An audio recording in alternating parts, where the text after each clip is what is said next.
Hello, Serge here from the Backyard Driving Range. We have a question that came into the site, and it is from Charles Reynolds. And Charles says, Serge, your video today is timely. I have tennis elbow from golf. Seems to have developed while accentuating the rotation of my arms to get full extension at the point of impact. Any suggestions about the conscious rotation and/or what to do about soreness on the outside of the left elbow? I am right-handed, thanks. Well, I certainly like the concept of full extension at the point of impact, because that means that both arms are fully extended where we come into impact and the head is slightly behind the ball, stayed behind from where it started, and we get full extension. Now the question is, I think the first thing we always have to look at with tennis elbow is all the way back to the setup position.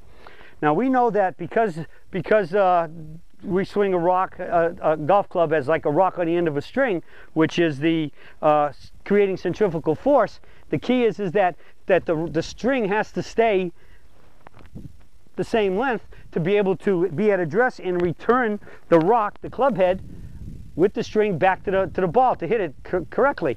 So many people overdo keeping the left arm or the forward arm straight.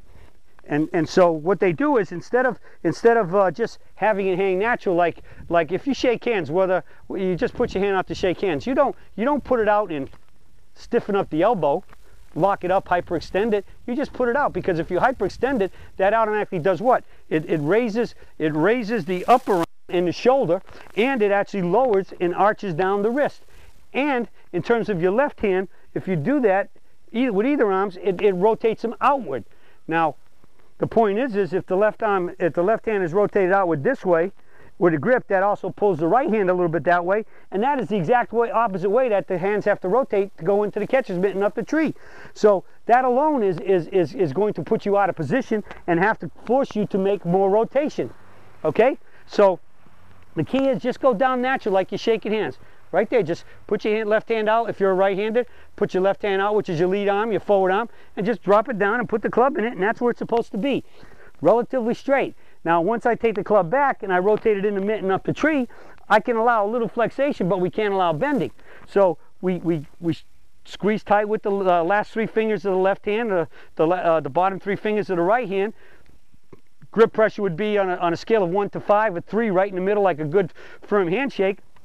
And we're just going to naturally extend back. I think another place where a lot of people get into trouble, and even though it was mentioned that he wants maximum extension that Charles wants maximum extension at impact, some people believe the way to stop that is to have this maximum extension going back. So even if you had a proper extension of your left arm just naturally hanging, like again, as I said, shaking hands, you just let it come straight back, like as if you're going to throw a rock, skip a rock underhanded, throw a ball. So if you just take it to here, that's where you want to be. Now, certainly I can stretch my right arm way out there, and especially overstretch my left arm with both of them. And people really like to do that. Some actually take it away low, and they get here and they stretch. Well, once you reach a point of stretching, and both hands pass natural, and you start to keep stretching, it starts pulling your shoulders inward, tightening up your chest. And as soon as you do all of that, what happens? You've now stretched all your back muscles out, and your hips start to get tightened up to support the fact that your arms and club are way out there, and you're trying to maintain a spine angle. And it's very likely if you overdo it, you're going to stretch your spine out, and all of that, again, as you're getting out there, that'll tend to start overstretching. Even if you started with a good left elbow, it'll start tightening it up and to a point of hyperextending it, very likely.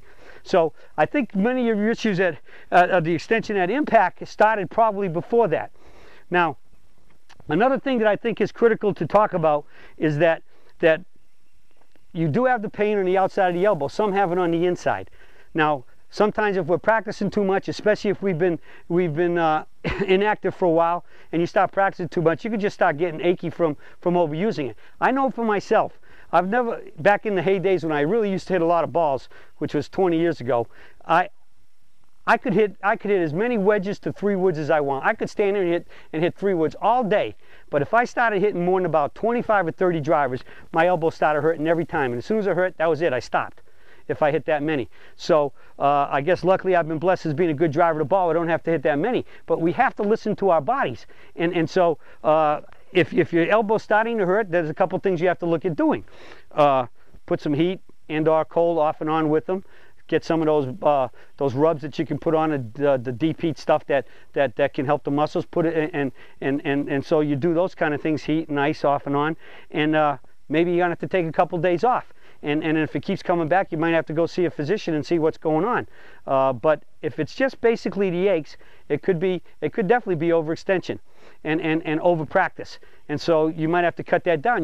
Maybe you'll find, like me, there's no problem up to a certain length clubs, and after that, that extra length and weight starts to put the stress on the elbows, and the next thing you know, it starts to hurt. So you might have to make sure that once you find that spot, like me, it was only the driver. I mean, I hit 4, 5, 10 drives. I hit them good. That's it.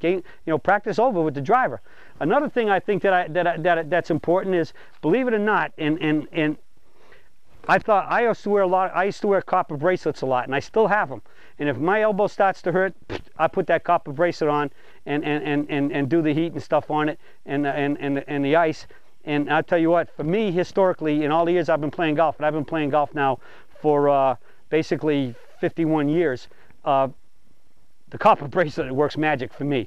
So, I mean, and it has something to do with the chemicals it puts back in your body. The copper is great for it. And I mean, I just put that copper bracelet on, and bam, next thing you know, I'm feeling a lot better.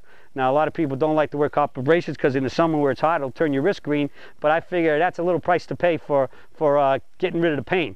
And though once the pain goes away, I'll probably take the bracelet off. But I'm always wearing some type of these bracelets that for one way thing or another to keep the free radicals down and keep the body more ionic balanced and all that other stuff. And so some people think it's hocus pocus, some people don't. And I think the keys on some of those things is, if you believe in them, you got a better chance it's going to help you. But copper's always worked for me, and I've given copper braces. I've given that recommendation to a lot of people, and I've had people tell me that they had reached a point they could barely move their body, put the copper bracelet on in a day or so, poof, they were able to turn again and play golf and with no pain. So I think some of those things have merit. It's just whether you believe and try it and see if it's going to work for you. So the final big issue with all of this is again just having a proper setup, proper arm extension, never straighten it as far as you can go, and never, especially where it'll hyperextend, and address, and never overextend it in the backswing. Just lift it up natural. The arm stays relatively stiff. You can have a little bit of flexation, but not bending, not breaking. Okay? And so when you do all of that, you'll get into your posture, and you just take a natural swing up and through, and bang, and your arm should be okay. And again, ultimately, just be smart.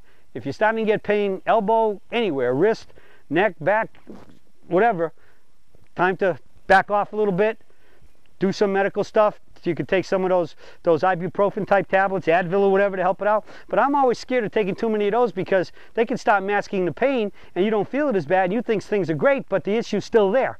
So that's why I'm always kind of leery of taking too many of those. The heat and the cold, the compresses, some of those balms you can rub on it, and then naturally take the time off. And if it keeps occurring, then it's time to go to a doctor. But so much if it starts for improper use of the arms, just natural, extend. Don't ever want to force the extension of your arm at address, and certainly not in the backswing. And if you do that, it's just a natural lift up and go, and you just bingo and hit it. All right.